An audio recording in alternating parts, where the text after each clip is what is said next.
my timer was running a little bit behind, but looks like we're about ready to go for this match for this evening. We are seeing Emanon, Emanon, I think I'm saying that right, play against Death and Delay. This is a B Southeast match. These teams are, I believe, 3 and 4 in the rankings right now, so it should be a very interesting 4 and 5. They're right next to each other. Should be a very fun game to watch. I expect a lot from both of these teams. My name's Caladorn, and I will be casting for these teams tonight to catch you up with what happened. Death and Delay won the coin flip. They chose first pick, and so Emanon uh, took out Volskaya Foundry and Cursed Hollow. Death and Delay took out Towers of Doom and Garden of Terror, and Emanon picked Dragonshire for our first map of the evening. Both teams are here in the lobby. Looks like everyone's ready to go. I'm going to let them know that we're ready to start the draft at any time.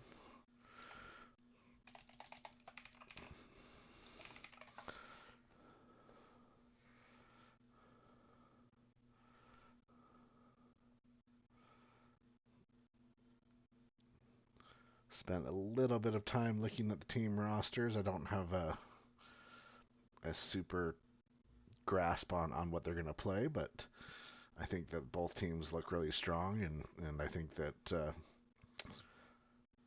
we're gonna have a match tonight. Let's see if they'll take us to 3 games down to the wire. Everyone's ready. Team's ready. Just waiting on Team 2, and we will get this started.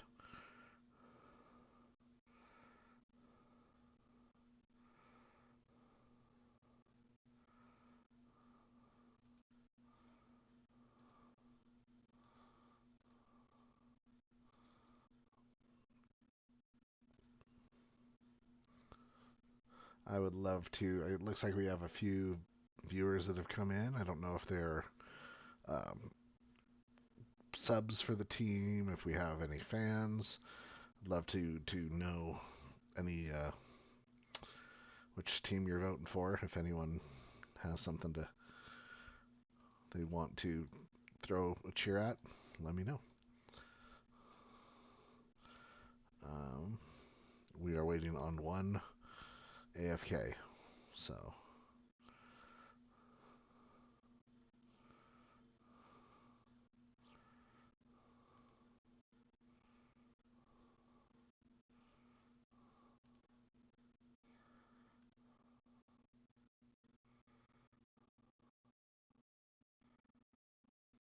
all right, we are diving into the draft now. Welcome to Dragonshire. Dragonshire is a pretty classic map.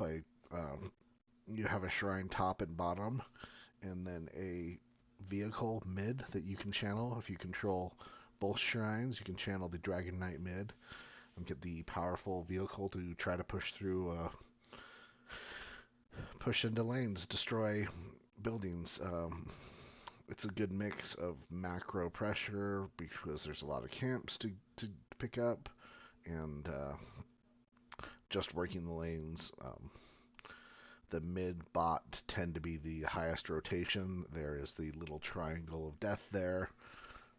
The bushes surrounding it that are perfect for ganks.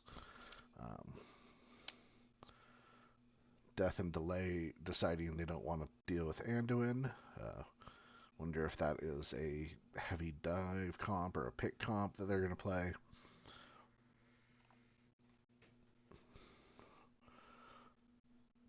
Kael'thas, rank B, probably less picked up. He's a really good hero. If someone's really good with him, he can do a lot of damage, but at this level of play, hopefully a team is able to stay separated far enough they're not spreading bombs. Johanna, classic tank. Always a safe ban. Really not. It's really just a good, solid tank. Um,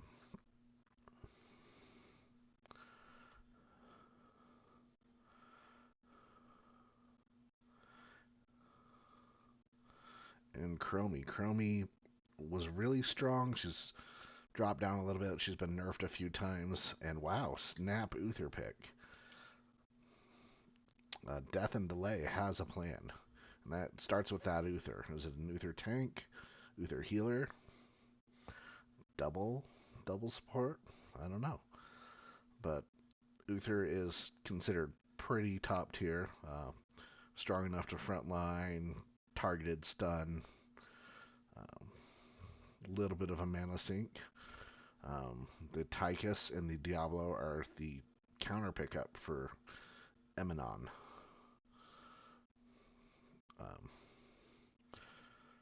The Diablo again dive. Tychus is up there as far as meta, and Sonya's picked up as well as high meta hero. The Tassadar, nice to wall in a Diablo when he charges and wall out the rest of the team. I'd like to make sure that the Tassadar, the Diablo Tassadar is a strong pairing, so maybe the Tassadar was picked up to stop the Diablo from wall banging wherever he pleases. Varian ban. Varian, very strong lockdown hero. Varian charge into a taunt followed by an Uther stun. Could blow up a target pretty quick. Leeming is the Death and Delays return ban. Leeming really gross if you start getting resets. If you start getting kills, she powers up real quick and just devastates the field.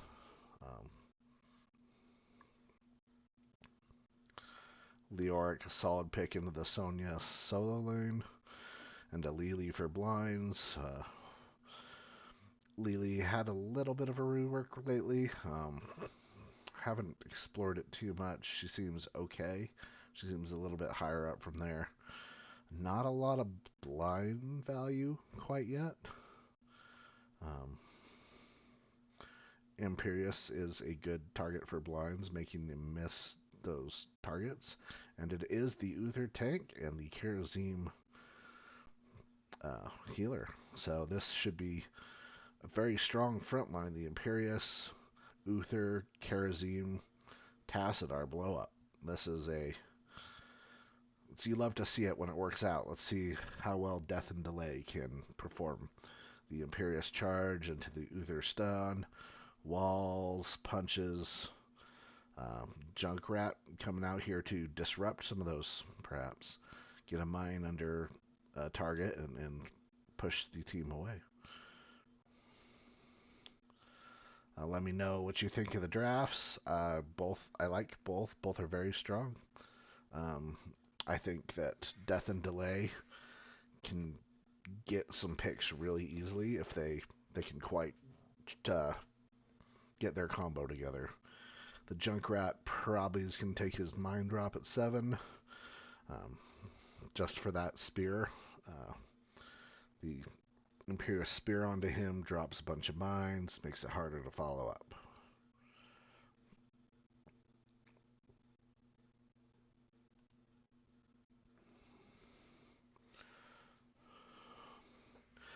And the side of Emanon, I'm going to say that wrong, Emanon, I think. We have Hydra Hawk on the Junkrat, Kazerus on the Diablo, Gecko on the Tychus, Ethine on the Lily, and Shamus Khan on the Leoric.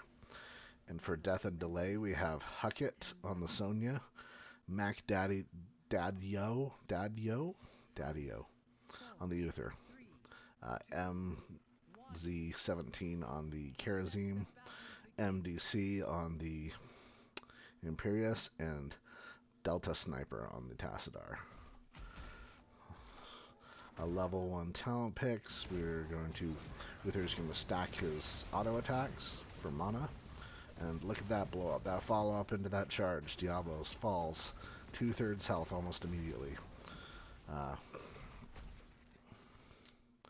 I would expect Sonya to be up in the solo lane. It looks like that's what she's planning.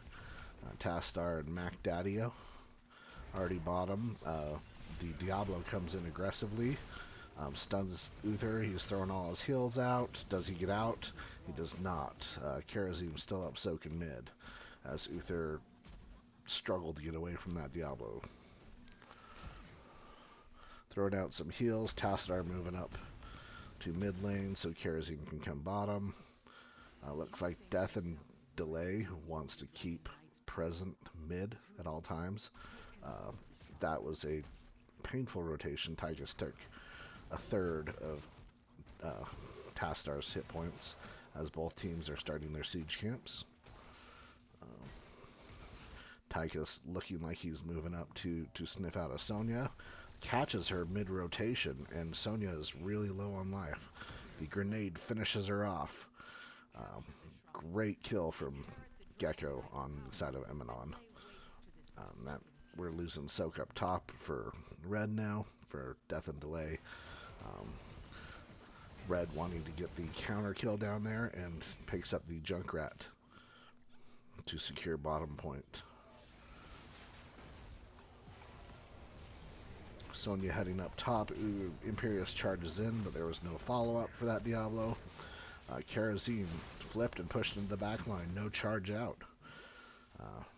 Perhaps he was out of Q charges, but he's going to W up. Looking at talents, nothing too out of the ordinary. Looks like Diablo's going to go with a charge build. Imperius charges in and then is flipped over and is body blocked. Loses his life. Another great pickup. I do love the Tassadar electric fence, though. That's going to make it harder to get out once Diablo goes in. Slow and damage, making the blue team rotate around the wall. No one picking up bruiser camps quite yet.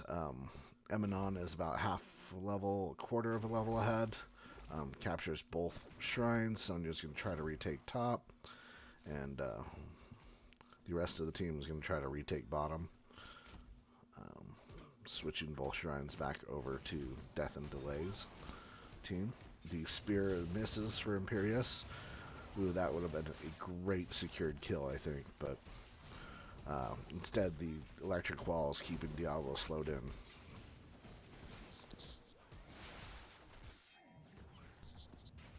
The Imperius charge connects. Not a lot of immediate follow-up, but Diablo's still getting pretty low. He's halfway stacked on his souls, so he's becoming a real boy, but not quite there yet.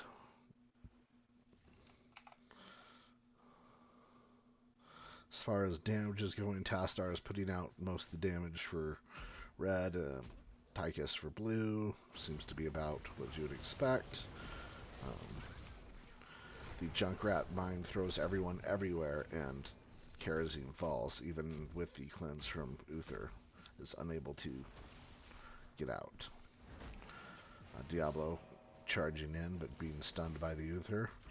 The Junkrat mine disruption is a great pickup, I think, for blue. Imperius is going to take a lot of damage as Sonya's picking up top, prevent the capture of the Dragon Knight.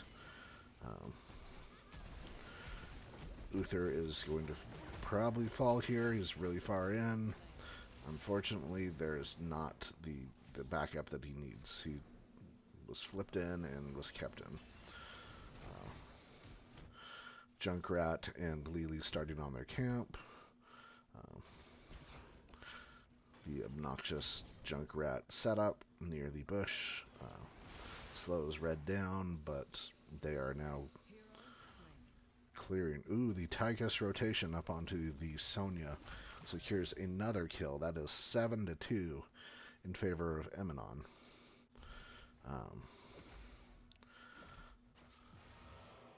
Starting out as a rough game, Emanon has picked up the 10 talents and is deciding to invade and take camps. Because why not? Let's go back to talent tiers. The cleanse goes out on Kerosene, trying to make sure he can get out alive. This back camp is throwing stones against. You gotta get it cleared, guys. Sonya's holding top, trying to get soaked, trying to catch up.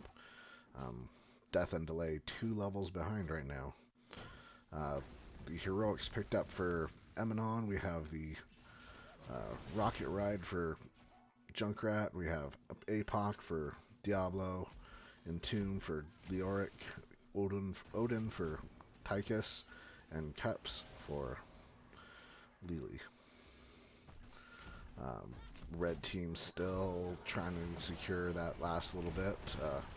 APOC comes out beautifully, lands on the Uther. He is not getting out alive yet again. And his Uther and Sonya both at 3 deaths. It's a long game. Death and Delay is not out of it, but it's not a good start for them. Sonya is going to sniff out mid, not let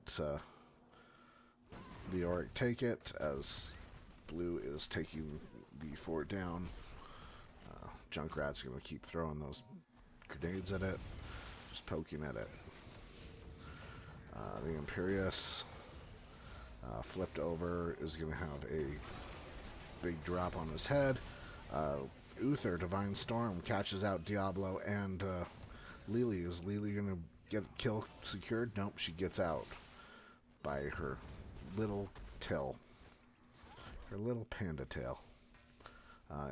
Leo is just going to take the mid fort, though. Only person there to stop him are healers. So he's going to wail on it. Should be secured. And we will see where he goes after that.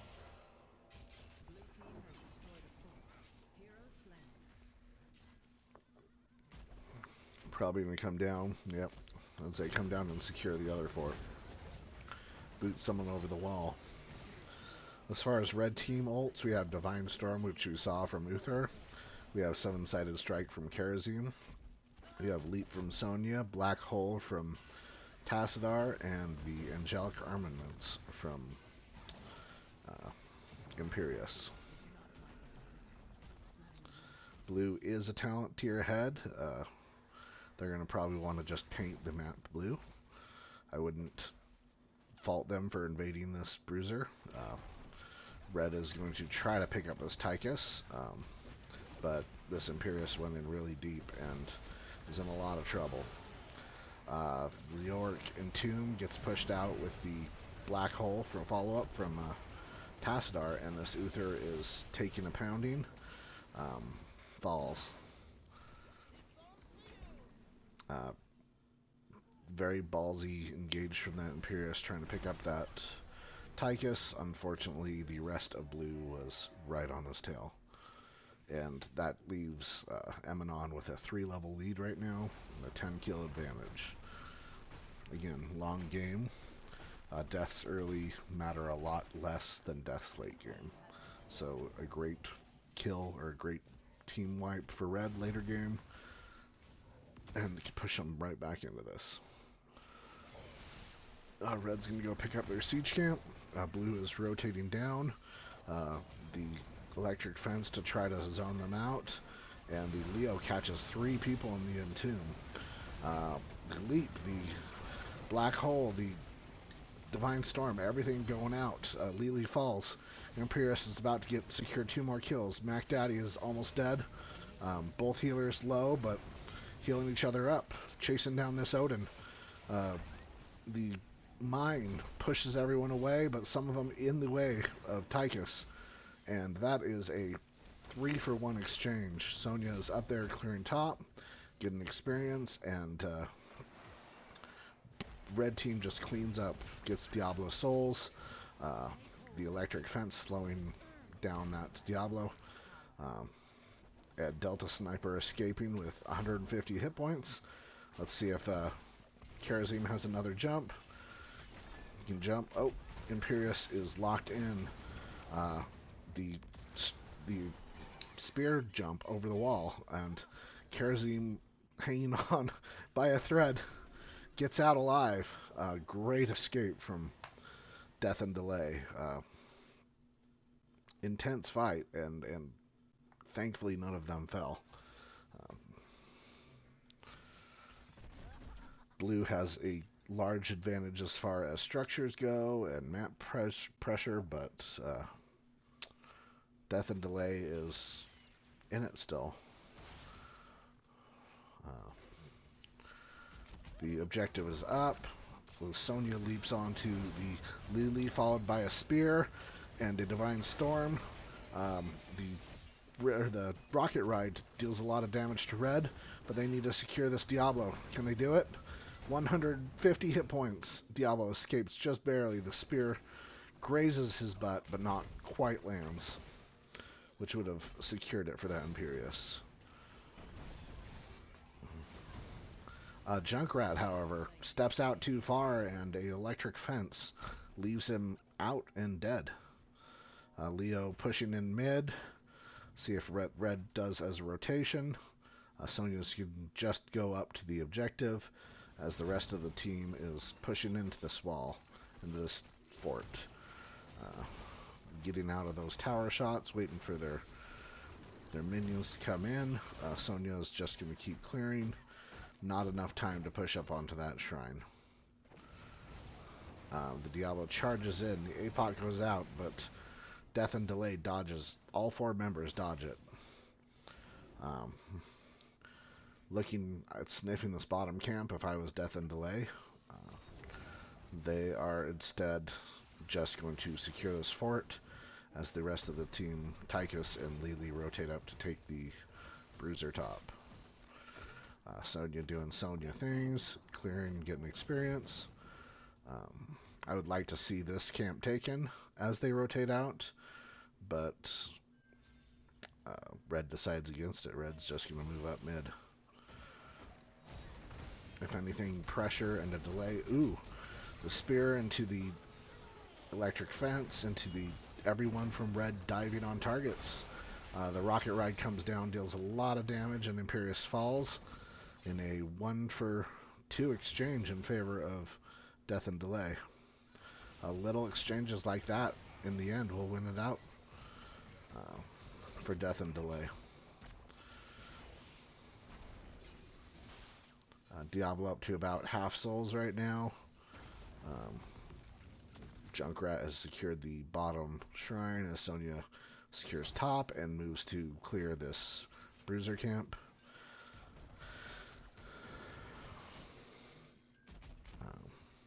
Both teams kind of sniffing around this bottom point. Leo's picking up top again. Sonya is just still clearing. Perhaps a red team does the secret boss here, as my teammates love to call it. The secret boss is your siege camp and the bottom bruiser for a very strong push into both camps with the mage armor and the siege potential. Instead, they are going to get the siege and rotate up. Sonya leaps onto Tychus. Leo throws out the Entomb. Rocket Ride comes in, grazes Uther, but does not take the mines afterwards. APOC is coming out. Everyone dodges it on the side of Red. Sonya spinning to win. Diablo teleports in with his Hellgate, and Junkrat's back in it. Both teams falling a little bit low on a couple of heroes, but no one wants to give up the point. A very ballsy fight from Death and Delay, considering they do not have 20s. The power of the level 20 talents is too much, and they got pushed back to the point where Blue just picked up the Dragon Knight. Blue's rotating down, going to try to get this bottom lane. The bottom lane is your best option for win conditions. As we said earlier, Siege Knights and Bruiser camps and a lot of pressure can be applied to that middle lane. This Tychus in the bush shreds through this Imperius. Two people over there, but Junkrat falls as well, so Death and Delay about to pick up 20s, even out the talents. Coming back from a long deficit of kills, though. 20s for both teams. Junkrat took the bigger cannonballs, as I mentioned earlier. Hellgate from Diablo. Silence and Tomb. The Overkill talent for Tychus. I'm not a big Tychus player, but I know Big Red Button's pretty good. So, and then double heals from Lily.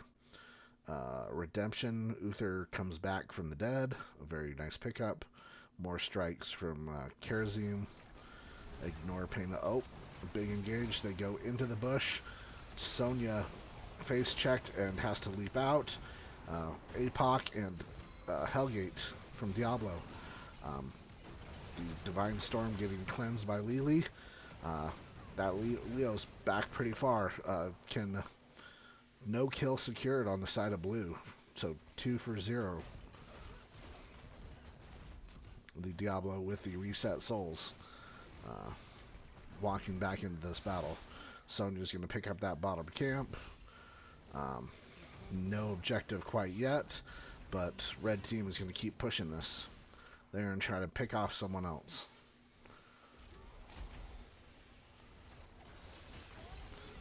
The cleanse on the Tychus after the spear in. Uther's taking a lot of damage, gets flipped and pushed back by the Diablo, but now Diablo's on an island with that electric fence and falls to the damage from Death and Delay. The Silence and Tomb catches Sonya, but she dodges most of the rocket ride, and they are pinging retreat. Red team wants to maybe secure their first Dragon Knight of the game, or look for a blow up on that Junkrat. 2 heroes down. Red team can just pressure this. They could take this keep. They can see Leo up here clearing, but instead they decide to just back off. The 5-man Imperius could have been taking those shots, and the rest of the team could have burned the keep. Meanwhile, the Siege Giants do secure the keep for Emanon, and Death and Delay is playing around this Dragon Knight. But that has given time for the Diablo to be 5 seconds from coming up, and the Junkrat 25. So, Death and Delay is looking to push this in bottom. I would say secure the keep, try to get a kill or two. We'll see what they can manage. The Tychus here is going to be the one to burn the Dragon Knight down pretty quickly.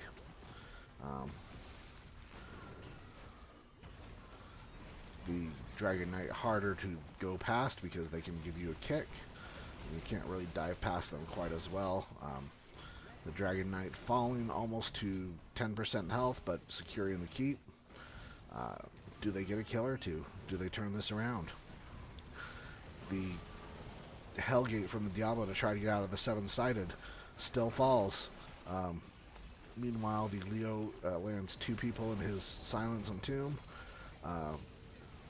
Uther stuns the Lily, but not a lot of follow-up as red team is just trying to get out in the 1-for-1 exchange. Sonya and Diablo.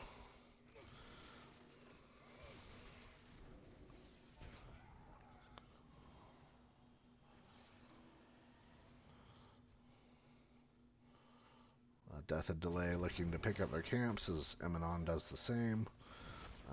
Junkrat's going to be snarky and put that mine there. They're pinging for help. They're just going to step off of it.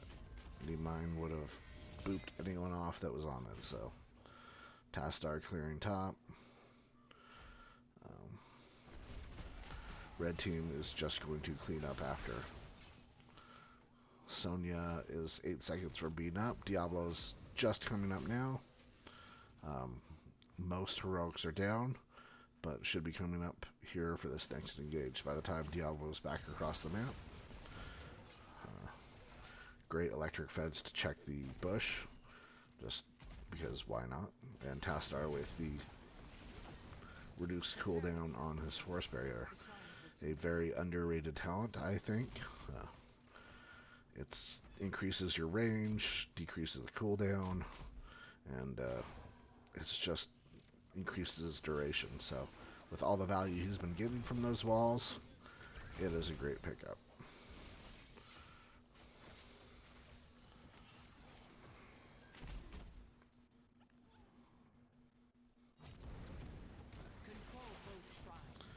Blue rotating down as 5 to bottom shrine, probably going to pick up this bruiser as well. Red team going to sniff it out, try to do the same. The Imperius uses the Uther uses the cleanse to pull Imperius out of the trap. So that's not available anymore for another 45 seconds or so. Tassadar wisely checking this bush with a Psy Storm. Looking for that Uther flank. The leap into the Tychus. Starts the engage from red though. Uther rotates around, throws out a Design Storm. Diablo Hellgates out. Trying to survive. Leo falls behind the electric fence. And this is Red's game to push in right now. If they can get 2 more kills, it's over.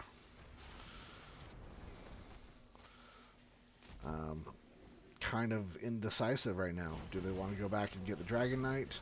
Do they want to push in? They decide that nope, they're gonna back off. They've had enough there.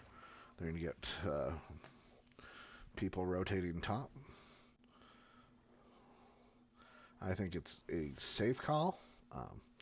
I would still like to see that bottom bruiser camp picked up, pressuring that lane, forcing Blue to respond to that, but instead Karasim's going to rotate up, and Blue is going to sniff this out and immediately claps on the Dragon Knight. Big engage coming up. Oh no, Blue just lets them channel it. So now Death and Delay is going to still find that Tychus burns through a lot of Dragon Knight health. That has changed this whole game. Not quite full damage percent, but the Tychus damage does deal extra. But they catch out the Diablo, no soul is resets. They catch out the Leo. This is right click the core. Classic HOTS. Death and Delay, move up, right click the core.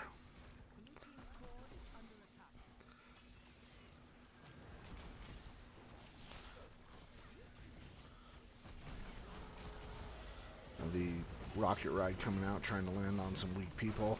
The Dragon Knight still hitting for 5% though every attack. 20, 15, 10, 5.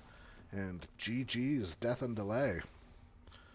After a rough start, they were down, I think, about 10 kills at one point. But great job coming back into it. It always shows how this game is a long game. It's a comeback game. Looking at the stats, the Tassadar just shredded everything. Top siege damage, third hero damage. Junkrat was up ahead, and Tychus. Top experience. Tassadar very well played by Delta Sniper. Other than that, it was about as I was expected that Imperius charged in, Uther followed up with stuns, and with leap, Tassadar burn, it was their game plan all along, and they executed it very well. Talents, nothing super out of the ordinary. I can see that I've never really looked at that talent for Tychus. That's a solid talent, but Big Red Button is also very powerful. Ignore Pain, great pickup from Sonya, allowed that leap in and for her to survive in the back line. And Force Barrier, a very, very underrated talent for Tassadar. Especially with Electric Fence, there's always a fence in front of them slowing them down. Great, great comeback from Death and Delay, as I will chat the team and see what they want to do for game 2.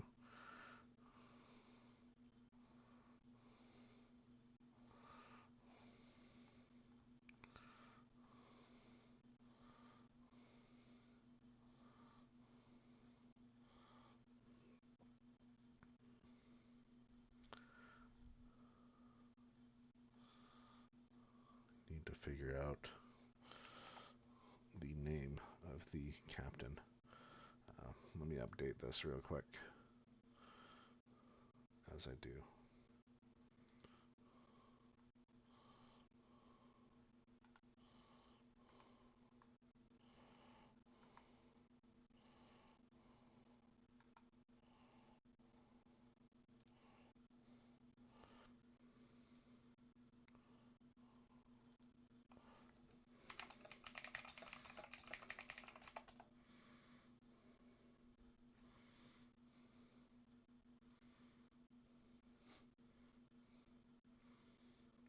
Uh, a little bit of a mix-up. The wrong lobby was formed for the map. It looks like we, for game 2, are going to not go to Braxis Outpost, but rather Braxis Holdout. We'll wait for the lobby to be reformed, as this is not ARAMS.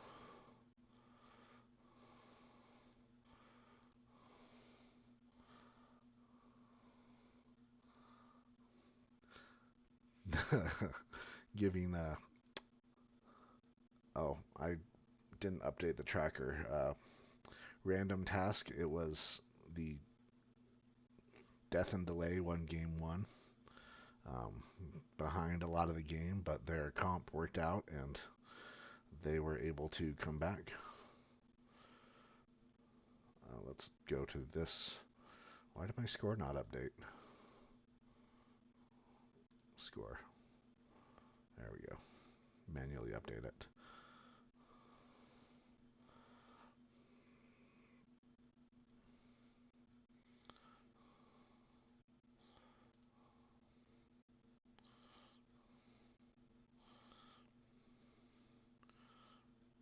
Very, very good game 1. Very exciting. Lots of on the edge of your seat fights. Emanon had carried away kills. I believe it was 17 kills to about 7 at one point in the game in favor of Emanon, but yeah, patience, smart plays, Death and Delay came back.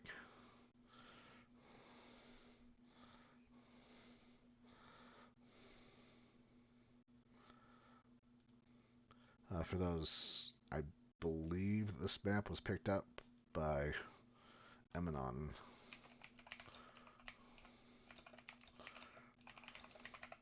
I'm not quite sure. I'm gonna have to ask in chat. Okay, so Emanon chose map. This is their Braxis holdout pick, not Braxis Outpost.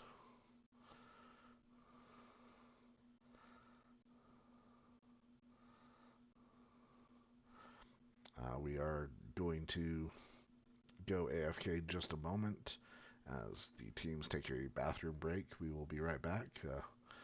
Looks like a lot of people have joined us. Real quick refresh. Death and Delay won game 1. They won the coin toss, took first pick. Both maps have been picked up by Emanon. Game 1 was a nail biter. Highly recommend to go back and watch it. It was very exciting. And if anyone wants to follow me, I'd appreciate it. I'm 6 followers away from getting my affiliated status. If not, that's cool too. I just enjoy doing this. This is for fun. I enjoy casting, and I hope that you guys enjoy my cast. We will be right back with you guys in just a second. Actually, nope. Looks like the lobby's full. We will wait. We won't duck out to get a drink of water. I can play game 2 and hopefully duck out for water for game 3. if there is a game three. I hope there is. I love going to the reverse sweep or the third game. Can Emanon reverse sweep come back and take the next two, or does death and delay secure it in two?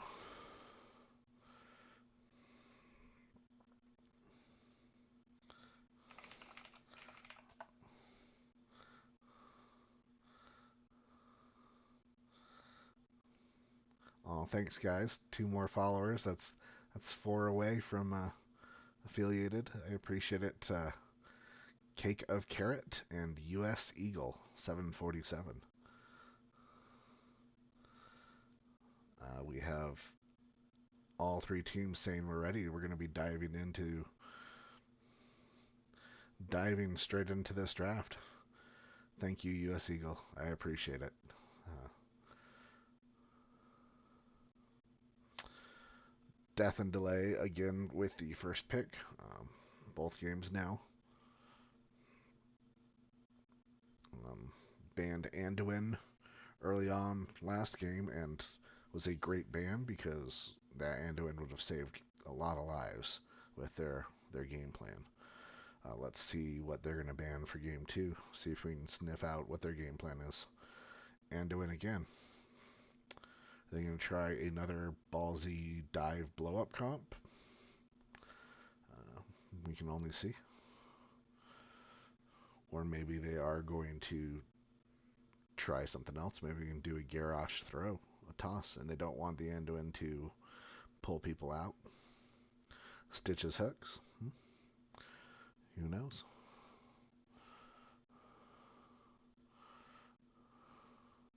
The Uther ban, that was the very first pickup on the side of death and delay. So none of that nonsense. The Li Ming ban was the third ban, I believe, the first match.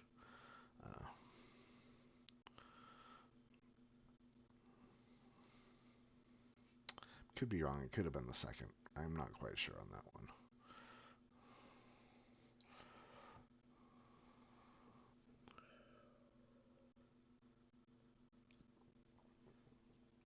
Again, Emanon not wanting to deal with that Kael'thas, but the snap pickup from the Tassadar.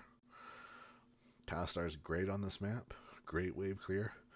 Good burn. Fences are so gross. The force wall can separate teammates, can defend the point. The electric fence makes it all that much more painful. As much as my tank loves to yell at me when I take electric fence, Johanna and Cassia, both great picks ups on the side of Emanon. Johanna, just an all-around good tank. Cassia still pretty high up as far as strength goes. The double blinds. Do we see a Lily come back in for triple blind to power up that Cassia? Who knows? Time will tell. The Hogger and the Brightwing. Brightwing is a great pickup on this map. Quickly turns a 1v1 into a 1v2 with a teleport in on that top lane.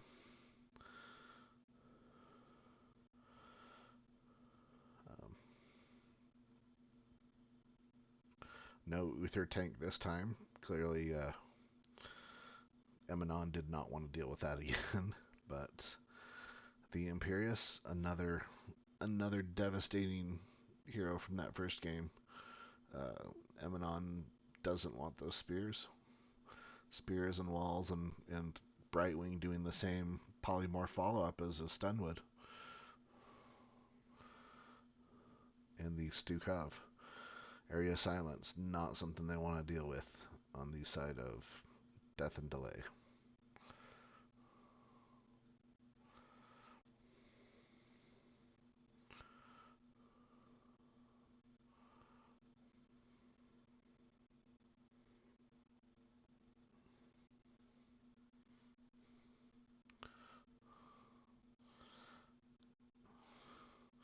Ooh, Ariel Orphea.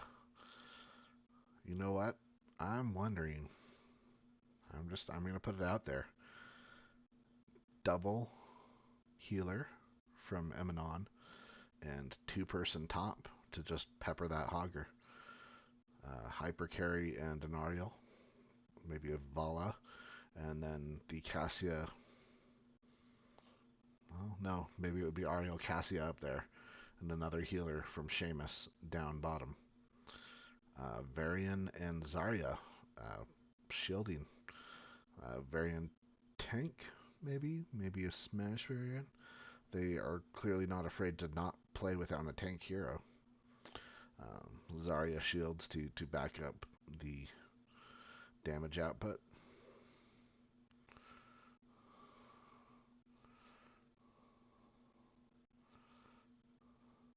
And Deathwing, interesting. So the Deathwing in the solo lane with Hogger should be able to be range, pokey, decent sustain. I don't know. Who do you think, chat? I like both drafts. I don't know who I would pick here.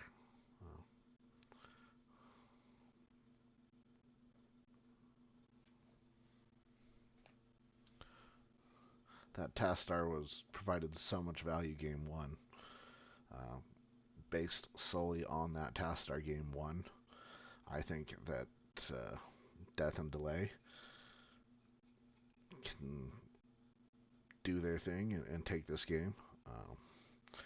But Emanon by no means has a weak draft. So on the side of Emanon, we have Kazarus with the pleb horse skin on Johanna, Hydra Hawk on the Orphea, Gecko on the Cassia, Ethline on the Ariel, and Seamus Khan on the Deathwing.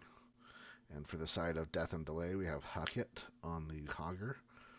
We have MDC on the Varian, Mac Daddy on the Zarya, Delta Sniper on that Tassadar again, not in mech form.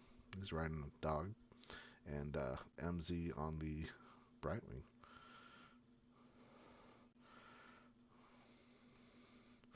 The Hogger going the Dynamite build expects to be able to get a lot of Dynamite off on that Deathwing being such a big target.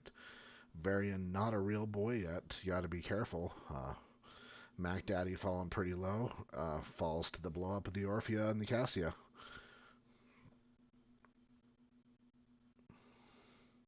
First blood to Emanon. Great blow up of that Varian and that Zarya.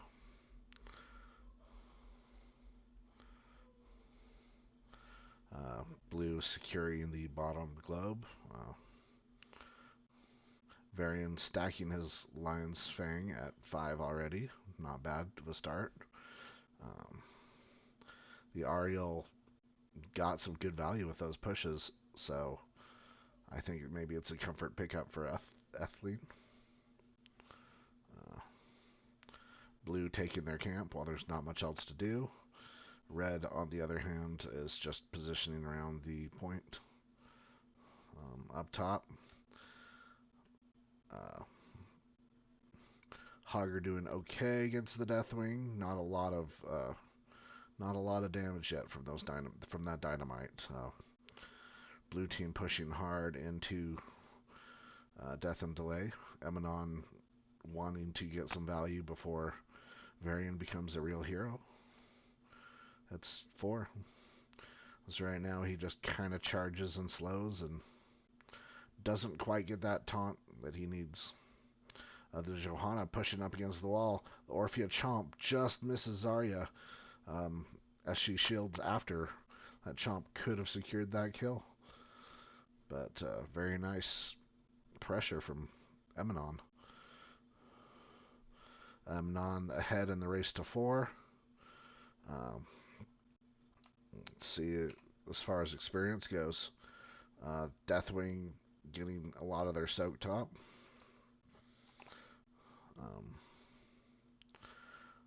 that entire wave going top. It's an early wave.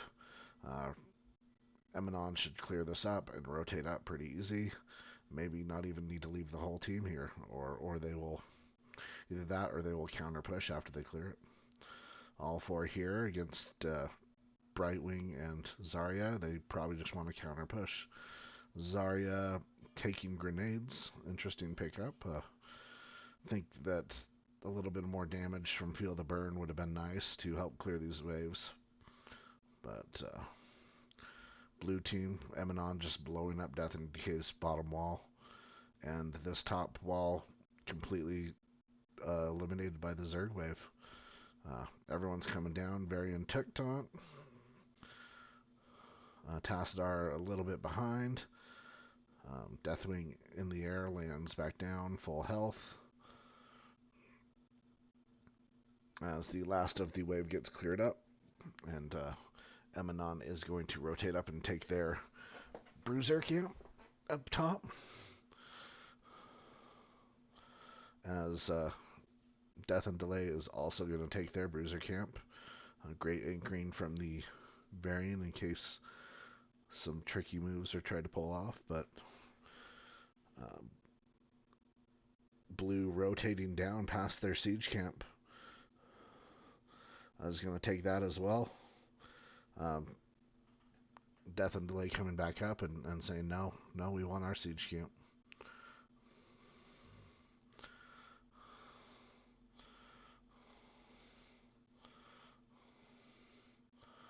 That Bruiser pushing into this top keep. Tassar is going to try to help clear it up, as well as the siege camp. But this is free clear for Emanon bottom. Cassia is going to try to take out that fountain, but may get herself into trouble. The Varian charges taunts. Ariel slaps her away. The electric fence getting some good value, but Cassia with the 30 armor manages to hold off. This Orphea putting out in numbers, I'm sure. 1,400 hero damage, doing a lot in these fights. Getting a lot of people low. Let's see if they can secure one.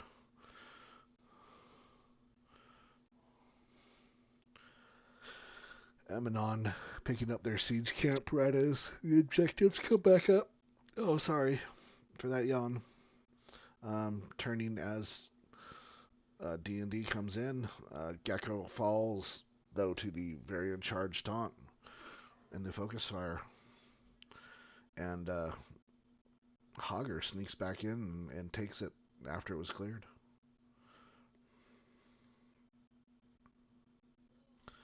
So 1-to-1 deaths. Everything's pretty even. Cassia stacking well at 34 stacks of her Q. Meanwhile, Varian is about to get his Lion's Maw stacked up. Red team's capturing percentage. Orphea walks past up to the point. Varian finishes his Lion Maw. And big fight coming out. Taunting the Orphea. Can they focus her? She's almost dead. Great kill from Death and Delay. Zarya is getting teleported too. The Psy Storm from Tassadar just too much. Cassius. The Johanna falls as well. 3 for 0. This to me is boss. This to me for Death and Delay is go pull boss.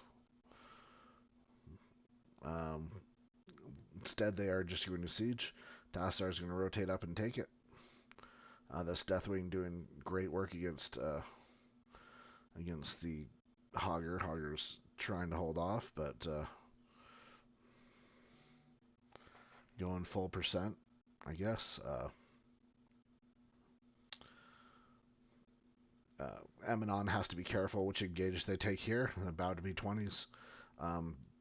Brightwing just gets blown up, though, by that Orphea. Orphea and Cassia, as he saved Varian, but at what cost? The Hortapult goes in. Varian falling to the damage in the backline. Almost gets killed by the bouncy ball, but he's out. Deathwing flies down in. Brightwing barely coming back up. the 5 from Emanon Siege bottom. Uh, if the Too bad the Deathwing hadn't stepped on that point before coming down. This could have been a wave in favor of Emanon as he was rotating back up now. Big fight bottom, 5v4 though. Deathwing went top. The Cassia gets out with a fraction of life. Orphea 2. Oh no, the Psystorm finishes off the Orphea. And Red's going to retake bottom. Probably start their camps if I'm them.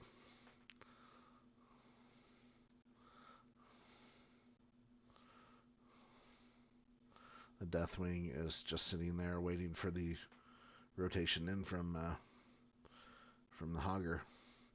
There's no well top, so Hogger is kind of needs to be careful.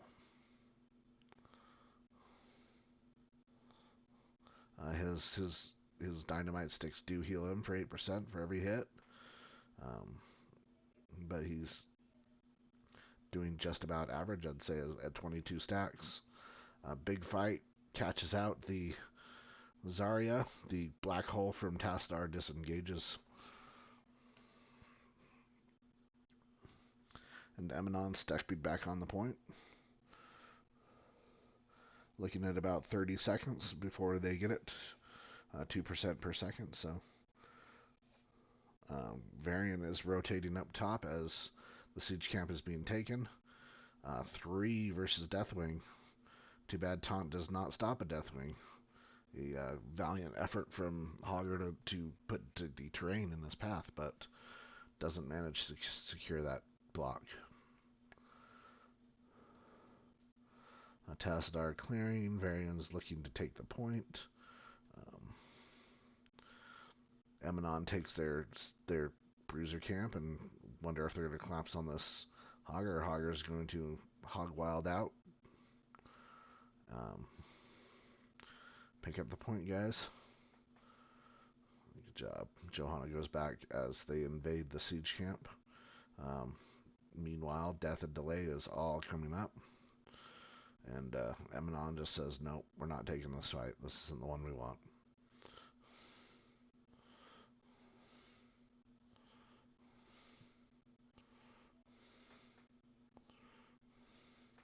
Chomp's coming out, hurting Zarya. Zarya squeezes her butt out of there as the Deathwing flies in over all of Death and Delay.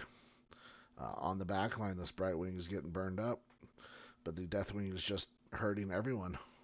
A bouncy ball goes out and secures 3 kills from Emanon. This is a great point to take. Start boss and channel the last of the objective. This time people are listening to my boss call. Hydra Hawk is going to rotate down there, pick that up as Cassia, Joe, and Ariel taking the boss.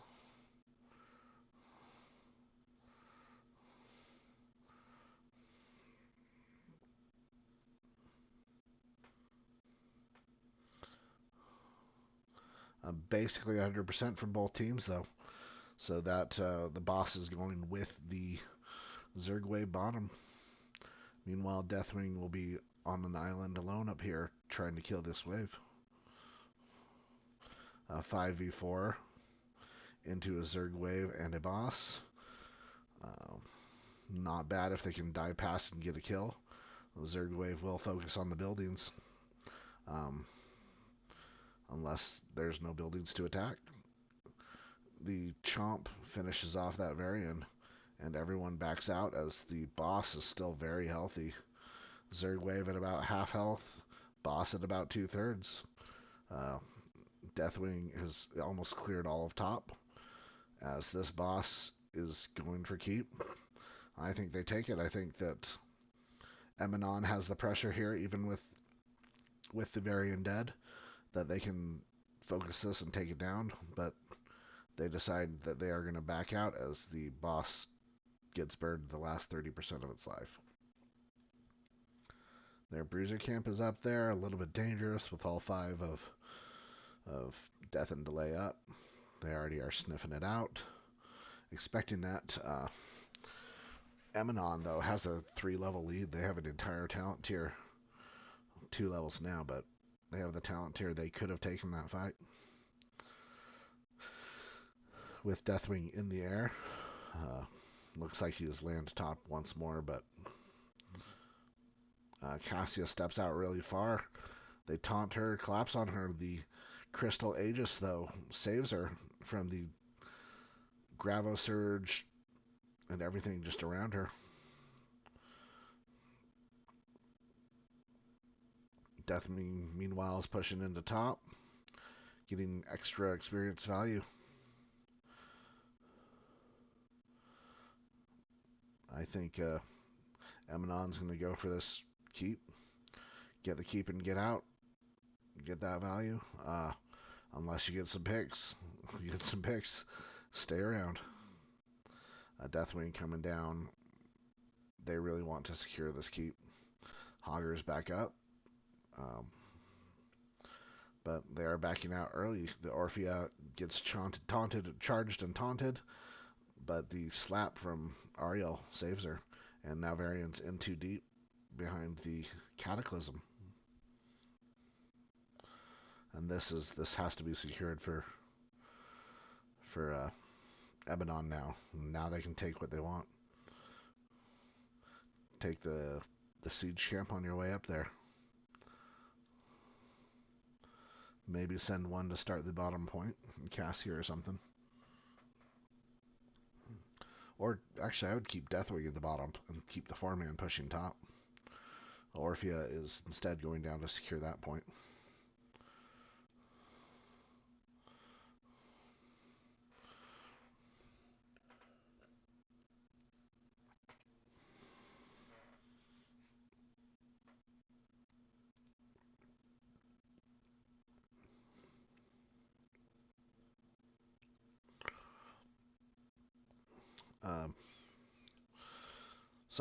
Death and Delay pushes the Emanon off that top point as they're doing their camp. Still not on even talent tiers, though. This is not a fight that Death and Delay wants to take quite yet. No one actually securing the point.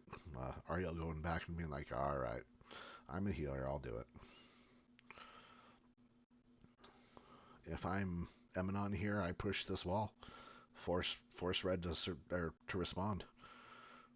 There's no reason they need to go down and defend that fort. Make Red come up and defend the keep. Red doing it slowly. Could have been a good gate point there, but instead Deathwing is down securing the objective once more. Oh, they are separated. The damage from the rest of the team is the healers and tanks go through the boss pit. Johanna gets taunted, shields up after the taunt, but it's burned through immediately. The bouncy ball, meanwhile, destroying the back line of Red. Red or Blue is now securing both points, channeling 90% objective, and is pushing into this keep. This is 100-0. This is game ending, possibly.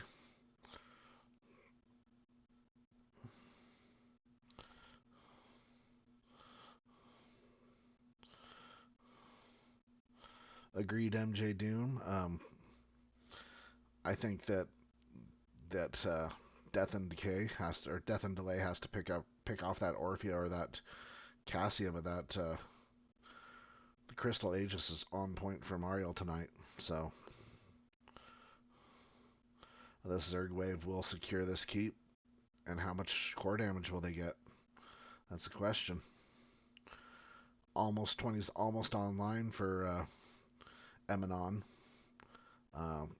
They really don't care about the fort. There's only 6% left on that Zerg wave from Death and Decay. Johanna falls. The volleyball comes out. Not infinite volleyballs yet, but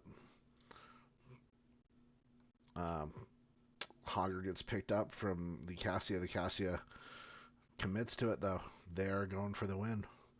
And GG's. GG's from Emanon with the win will be taking us to game 3.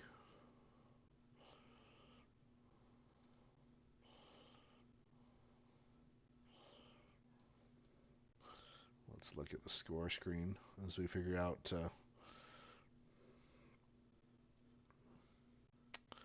if you look at the Cassia and the Orphea damage, hero damage, vastly outnumbered the Tastar and the Zarya. Tastar, great hero, but doesn't quite get the value that he did last game.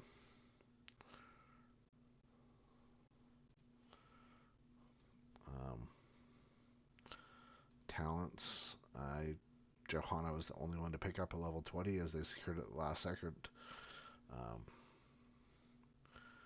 I'm not sure how many stacks that Hogger got on his easy throw dynamite. Felt like it was a little behind where it needed to be. I don't see anything. I do like the Deathwing into the W build.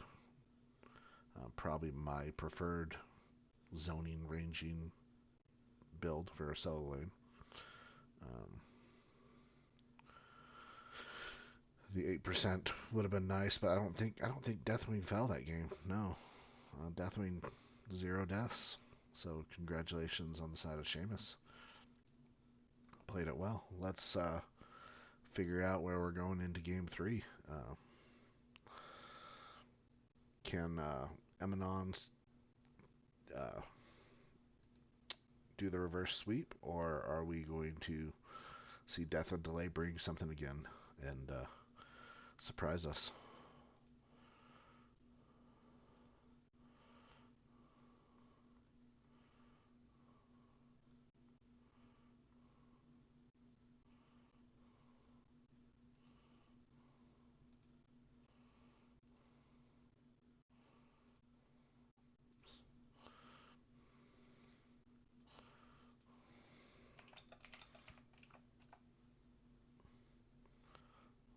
Chatting with Death and Delay, see if they are going to go map pick or first pick.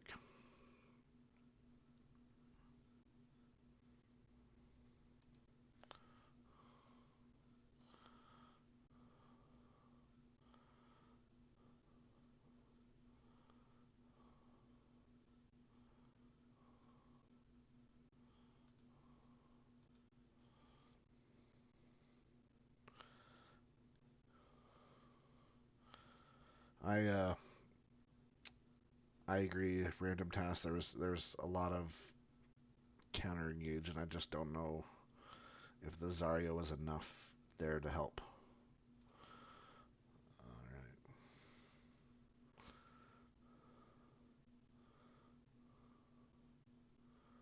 Alright. Zarya did a pretty decent amount of damage, but in the end it was nowhere near the Orphea and Cassia output, though.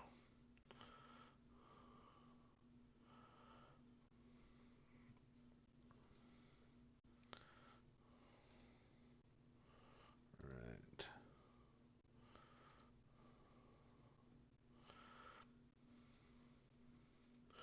Map bans and first picks will be the same for the entire match. Hold on 1 second.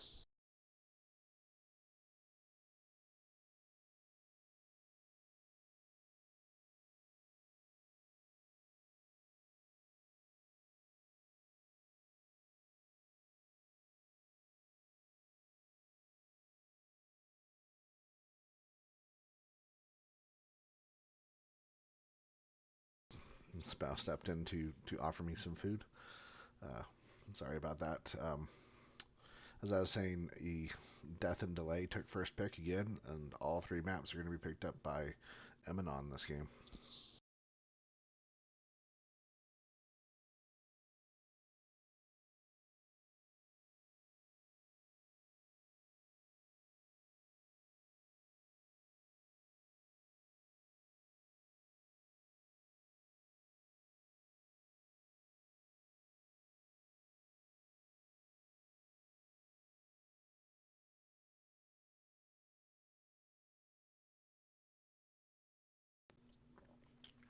So Alterac Pass, very final map added to the map pool thus far. Uh, Blizzard, if you want to add another one, all us HOTS fans are waiting. We'd love for you to add another map, but besides, I think Hanamura Temple was reworked afterwards, but Alterac Pass was the last new map added to the game, so uh, interesting map, interesting core mechanics. You really only have uh, one camp to do right back in your middle lane. Your little sappers that spawn every 90 seconds. Otherwise, it's heavily reliant on objectives and bosses for win conditions. A boss in the both top and bottom lane, as they're not sappers. They're armor burners. They're like the reduced armor kobolds, right? So not sappers, but one siege camp in your middle lane. And we have a bathroom break. I'm going to throw up an AFK screen here for a moment as well and do my own potty break. I will be right back with you guys.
Thank you for your patience, chat. I'm back. I'm going to let them know I'm ready at any point. We are going into game 3 for the evening.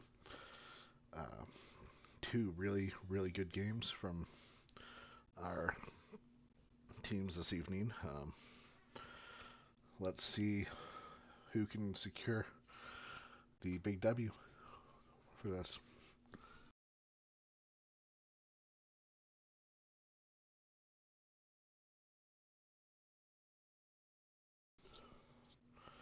We are waiting on one team left, and we are ready to start. We should be diving here into this draft in just a second.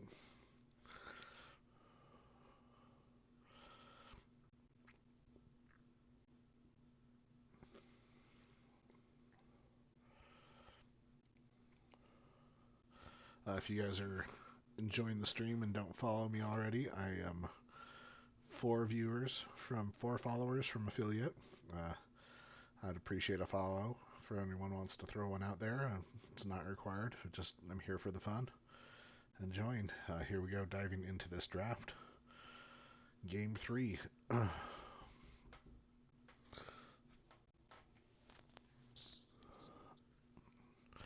All track pass.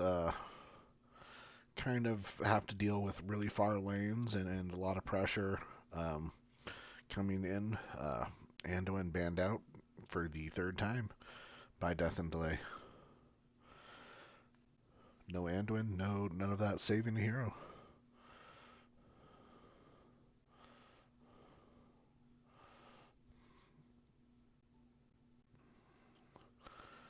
Poppin' Fresh 7K, thank you for the follow. I appreciate that. That is 3 more followers I need to get my affiliated status.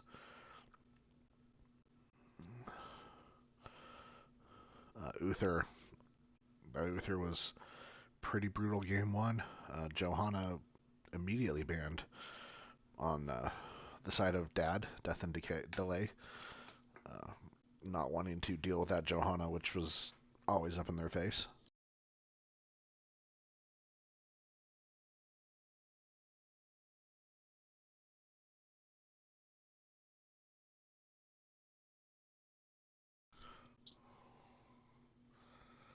And the Kale Thos. Starting to feel like that was a targeted ban for Delta Sniper, but he's been pretty powerful on that Tossidar this entire game, so, and picks him up for the 3rd game in a row.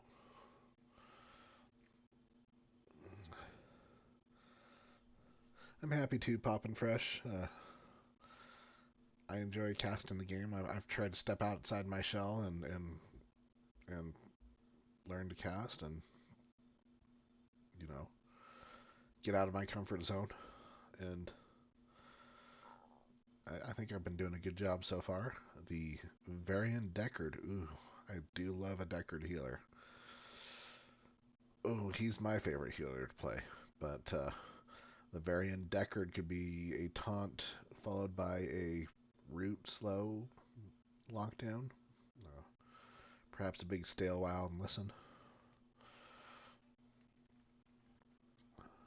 And we will see what Dad brings to us. Stukov and May. I like the May. I've seen a lot of May in NGS this season. A lot of Ice Walls, Avalanche a couple of times. I think she's a unique hero to play. I've seen a lot of people being able to combo her ability as well. So we will see how MDC pulls it off this game. Emanon not wanting to deal with the Sonya. And another snap ban, that Deathwing. So Johanna and Deathwing were not fun for Death and Delay in game 2. Deathwing, decent map for Deathwing. Doesn't have the ability to delay once the minions are dead. You can't keep dropping those meteors once the vision's gone. But the Li Ming, which was banned out the first 2 games, was left in long enough for Hydra Hawk to pick him up. And Greymane being picked up, another great camper. Seamus has been on the solo lane both games. Let's see what solo lane they're going to pick up.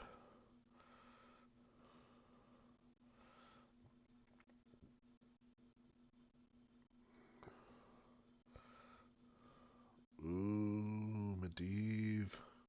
This just got interesting. Medivh play is either done really well or really poorly, and some really good Medivh play is just absolutely it's a top tier ban all the time. If you watch any of the CCL, Medivh is basically always banned. So let's see what Death and Delay can do with it.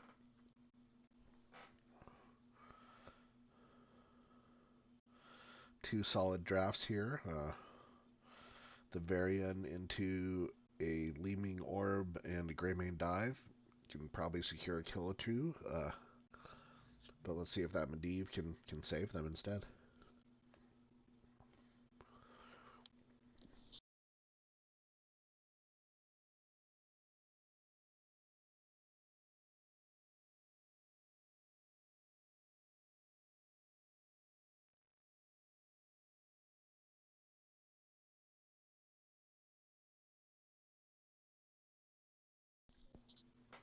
That's interesting, Poppin. I kind of thought it was a targeted ban just because they banned it all 3 games. Maybe Emanon just doesn't like playing against KT.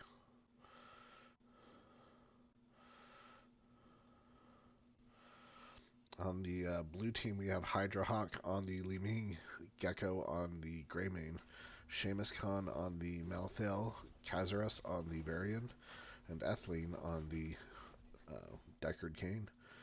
And on the side of Death and Delay, we have MDC on the May, Mac Daddio on the Maev, MZ17 on the Stukov, Huckett on the Leo, and Delta Sniper on the Tassadar for the 3rd game in a row. Better not step out too far, though, Tassadar. You have 2 people coming down on you.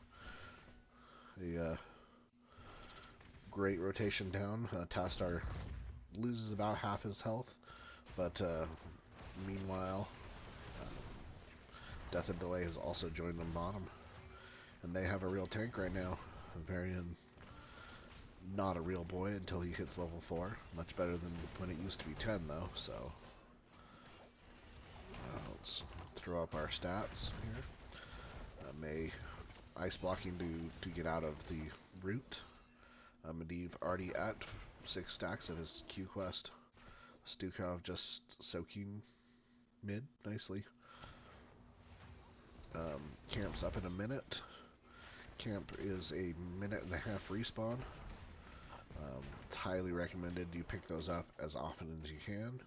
Good experience, good push value. Stukov over there slapping away as Greymane is also slapping away. Stukov, however, does not quite put out the same damage as Greymane. Leo's going for the double soak mid top as May and Stukov are trying to finish their back camp. Leo misses his W and fails to get out as Greymane catches him and dives and blows him up. And Stukov still back there alone clearing the camp. You hate to see it. Meanwhile, bottom is falling to the pressure of Li Ming's orbs. There's no healer, no one to take those shots. Medivh and Tassadar doing their best to keep them off, but 4s are finally picked up by, interestingly, no pickup from Varian yet, though. Is he holding it? Are they going to surprise us with a smash, or is he just looking to taunt at the last second?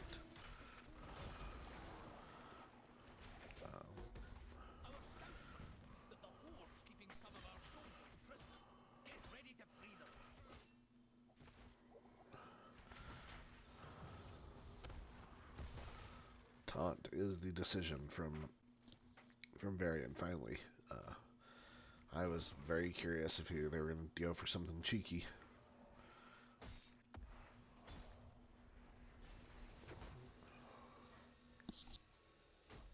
All right, lads and lassies, keep our prison camp from being captured and get our soldiers out of the hordes. Objective is the top here. Medivh was looking to go past the wall and catch that Malthael, but the red team decided against it. Meanwhile, they are positioning around this point. They're kind of pincered between Greymane and Leeming Orbs. May ice blocks, but no longer has a portal to get out. Does the Medivh have a shield? No, she slides out. Greymane dives, protected from the Medivh as the poison damage. Manages to finish her from the mouth hill. Blue team now channeling point. Sent their second siege camp middle and is pressuring that wall as they now have talent tier advantage as well. Medivh halfway through his stacks of W, or his Q. Looking to play safe enough that he can just portal out after a couple stacks. 7's still not picked up on the side of Death and Delay though. May slides in, is really deep, taking a lot of damage, but the red team's turning on the Varian. They have the portal, keep chasing, going through. Great potions though from Deckard Cain, saving Varian from falling.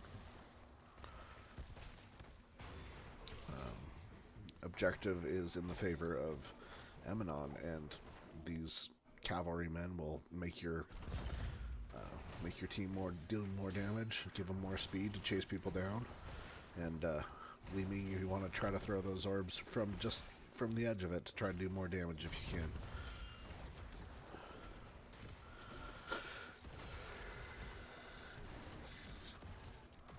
The portal into the back line, no one going through.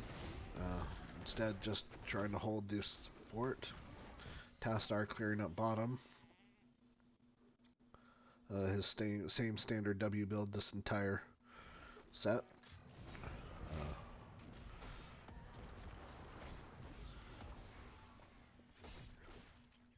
This Leo up top, Malthael, not the best at dealing damage to buildings, but does pretty good damage to minions and heroes, so now that it's just buildings left, is not going to bother to stick around anymore. If I'm Emanon here, I get 10 and maybe start a boss, do a cheeky boss play. 10s are picked up. Disintegrate. Warbringer. Quicker charges. Stay a while and listen. Tormented Souls, and nothing from Greymane yet. I would expect Cursed Bullet, but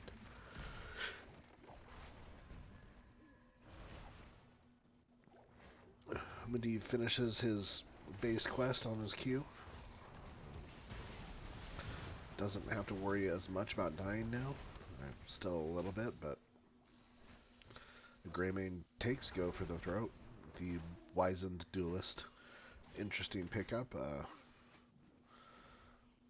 Doesn't seem to be in a lot of fights, but he's also not dying, so if you can get that stacked, that's an extra 30% damage the rest of the game. The blue team just pressuring all lanes, going for this bottom fort as the objective gets its countdown going.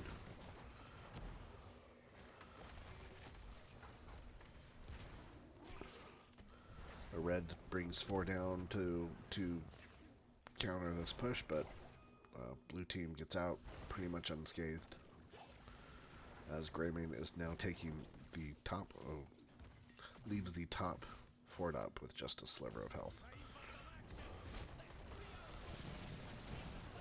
The polybomb out on the Varian. He's stale a while, goes out for blue, slowing the team down. Great job avoiding freeing the tank and healer. Tassadar falls, Li Ming gets her resets. Looking for a Medivh follow-up kill.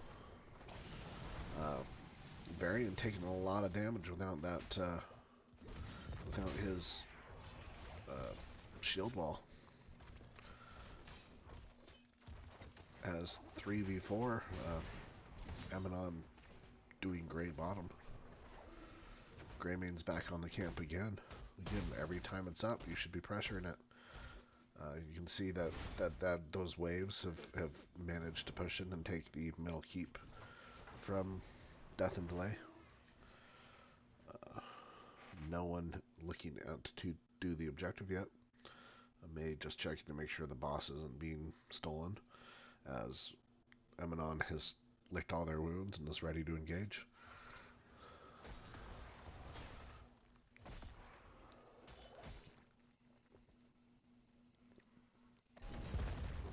sneezing on that fort, causing it to fall. They get 13s now. Emanon at 13s, feeling like they can do the boss play. Leo's traveling across the map, so with talent tier advantage and numbers, thing they're going to have to watch out for is a cheeky ice wall. Leo is about ready to arrive, but Mac Daddy falling low. Stukov as well. Greymane dives the Stukov. May's the next one, falling low. Malthael not letting Tastar have any relief, as it turns out they take 4-0 in the favor of Emanon. Boss play still up. They're going to pick up the boss, and I expect to start this camp at the same time.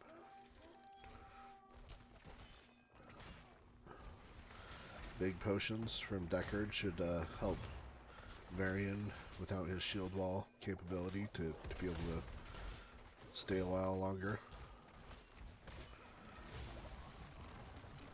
Never leave potions behind, guys. Pick that up. Gecko. It's alright. Stukov, seeing them charging in, swipes away. And Deckard's getting his heals set up as the last 3 seconds are channeled for this cavalryman. Leo's just trying to get value elsewhere.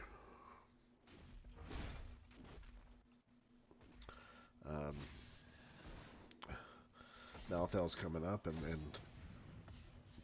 Leo's going to back off for the time being. Meanwhile, Emanon, 4-man, pushing into this bottom lane. This cavalry coming should help secure it. The ice wall goes out, but doesn't land on anyone. Portal to try to save May. May instead ice blocks, and Leo comes in with the Entomb and not hitting anything with it. Cavalryman's here. Emanon turning around. They're walking with this guy back in. Deckard's already set up with heals. Meanwhile, Death and Delay is mid, killing that cavalryman before coming back down. But there is the first keep of the game. Varian charging in, taunts May, gets polymorphed and is walking out. May slides in. That's her escape. Cavalryman wailing away at top.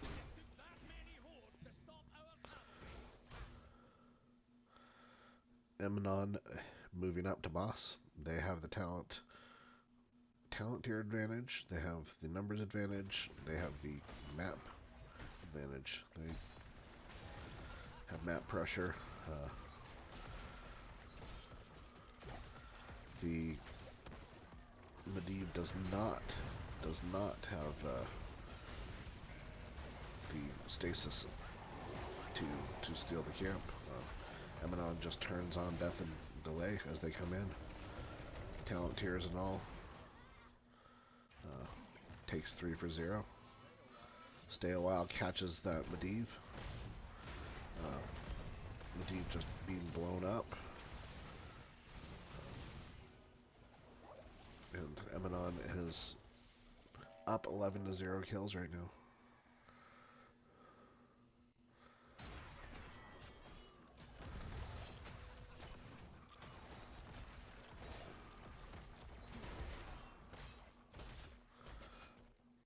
Several, oh no, just one catapult minion. Bottom, but Emanon going to be coming with a lot of pressure on top. I think this is the second time, maybe the third time, that Death and Delay has picked up their camp, but you can see that, as I was pointing out earlier, Emanon was taking this camp often, and that pressure just adds so much to the map.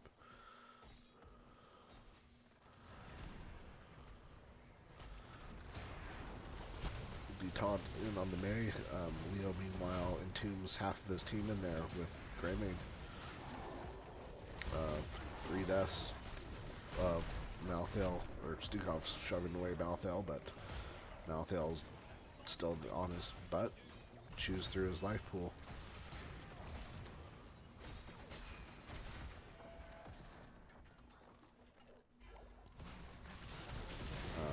This is looking like game ending the core with only 20 armor left. Um, as the boss is pounding it. Leo up, the only one alive, but it's too much. And GG's Emanon.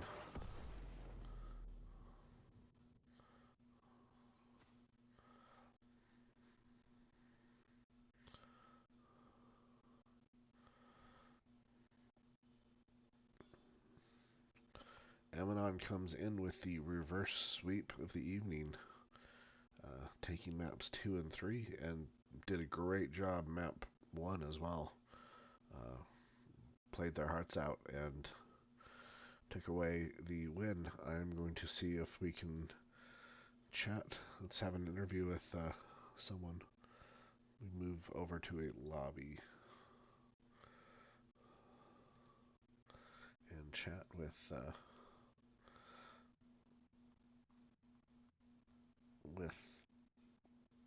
Emanon. See if any of them want to come in for an interview.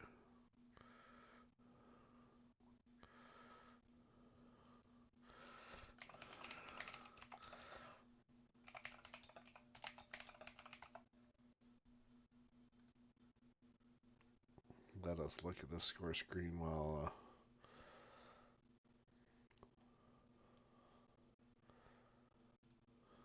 we that Li Ming banned the first 2 games, and for good reason.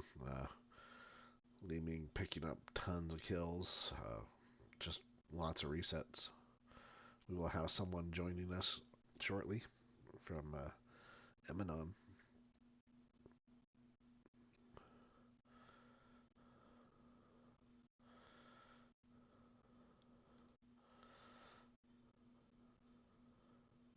I didn't see how stacked that Wizened duelist got, but with 0 deaths on the side of Emanon, it was definitely value there.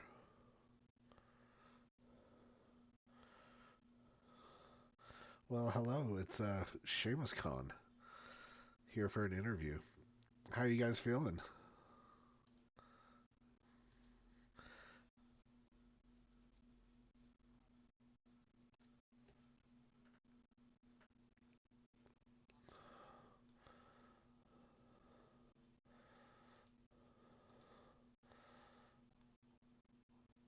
in NGS, but we've seen them run into them quite a few times in Storm League. So it feels nice to finally see them again in an actual NGS match. I apologize. I missed about 10 seconds of your speech. I didn't have the audio capture on for Discord, but yeah, you guys. Basically I just said that we've been looking forward to this one because we've met Death and Delay before, and we know they're a good team, so we knew it would be a good series. Yeah, that was a great series. Game 1 on the Dragonshire. You guys were looking really good for a lot of that game. You guys were ahead. Um, what happened? What do you guys feel? Do you feel like you guys made a mistake, or was it just not a tactic you guys were ready for? Uh, it was a series of mistakes because Death and Delay, uh, they are fantastic in team fights, and their team comp was way better than ours in team fights. So we had most of the game locked down, but once we made a few mistakes and let that lead slip away, and then they got their level 20s, so XP lead didn't matter as much anymore. It was even playing field, and it just kind of fell apart from there. Yeah, the Imperious charges into the Uther stuns, into the Sonya Yeah, leaps. It kind of snowballed. It was You guys were doing really well and everything. I believe at one point I commented like 17 kills to 7, something like that, and then yeah. they clicked. Um, Great game from Death and Decay and a great comeback. Game 2, Brax's holdout, not Brax's outpost, right? Yeah, we were hoping nobody would notice, so we could just play a quick ARM game and get it over with. I have to tease Hydra Hawk just a little bit about that. Uh, Yeah. but no, Braxis holdout. You guys the Deathwing pickup. I loved the Deathwing pickup at the last spot. I thought that was great into what they were showing, and you guys kind of ran away with it. Uther banned out from game 2 and 3 as not wanting to deal with that baloney again, right? Yeah, Uther was, of course, a big part of the very strong team fight that they had because he gives everybody armor along with the stuns. The amount of stuns that he has, it's insane. Yeah. Um, anyway, you guys took Brax's holdout. You guys, for the most part, captured all of the Zerg waves. I think there was an even. It was like a 98 to 100 at one point, but no, you guys did great. Great pressure. Kept them back. The Varian just couldn't get into your guys' team deep enough to get a kill. Yeah, I was the Deathwing on that match, Yeah. so I, of course, didn't see what most of what was going down in the bottom lane. Uh, but for me, it was pretty hard for Hogger to do anything because of just the amount, just the beefiness that is Deathwing along with the Unstoppable. So that was basically the whole plan in top lane is just keep the thing or make somebody rotate so they have a man advantage on bottom. And then in team fights, the melee Deathwing build is great for just diving on the back, and that's what I focused on. I went on the Tassadar almost every time, and it just worked out. All right, and moving on to game 3, Alterac Pass, a map that's garbage and I hate it. Tell us about that. I'm All not a right. big fan of Alterac Pass. That's my personal opinion, but you guys played it Uh, really well. so at this point, we were realizing how good of a team fight team that they are. So we figured we could do one of the larger maps. We probably would have picked Garden if it wasn't banned, just because we wanted to focus more on the camps instead of the team fight.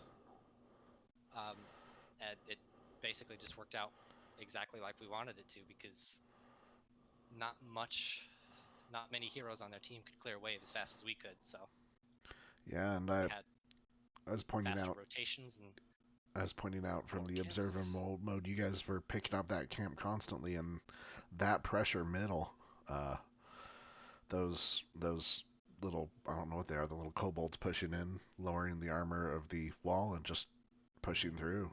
It's very strong and it's underrated.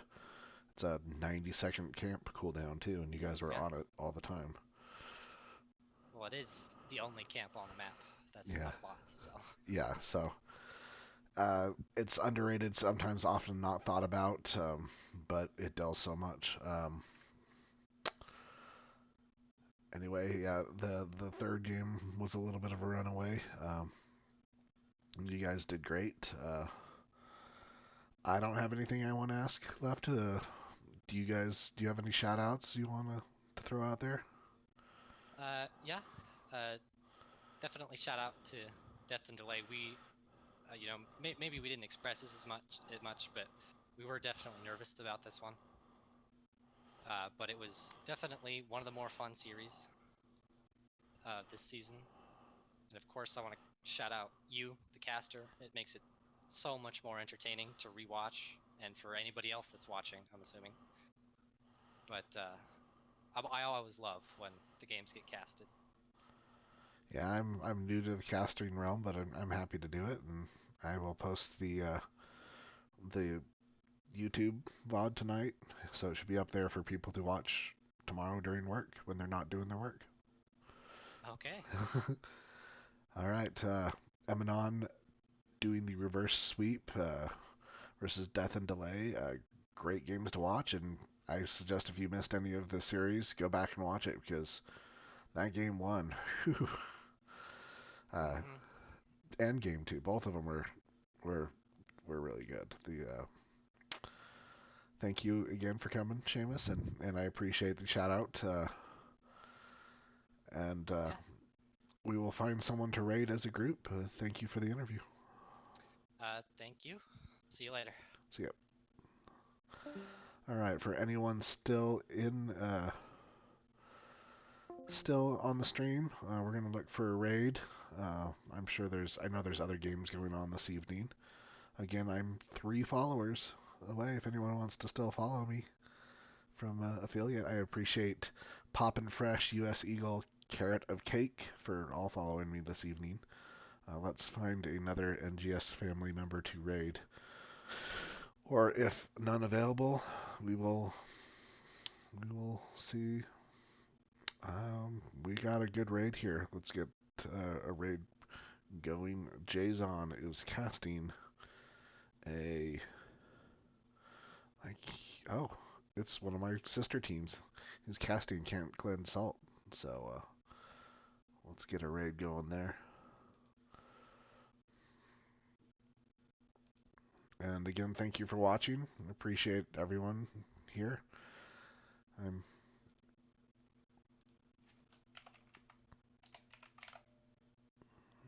Jason raid coming on. Thank you. I don't know who that was. MJ Doom. Oh, thank you, MJ. I appreciate it. Gecko GNG. That's 49. 49 followers.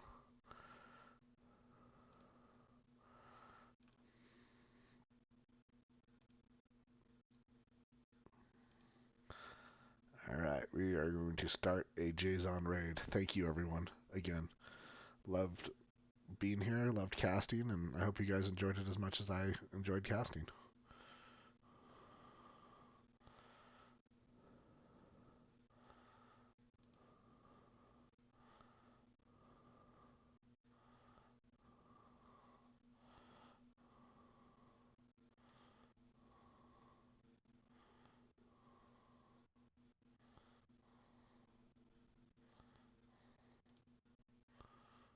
Legendary. This is like an opposite play. This is a big push top lane. Holy. Yeah, they've got a big push with Sylvanas here. They're able to get the fort down, no problem. And they've got 3 of those Cosmos spear throwers on the backside, just dealing a little extra damage. And Dagny actually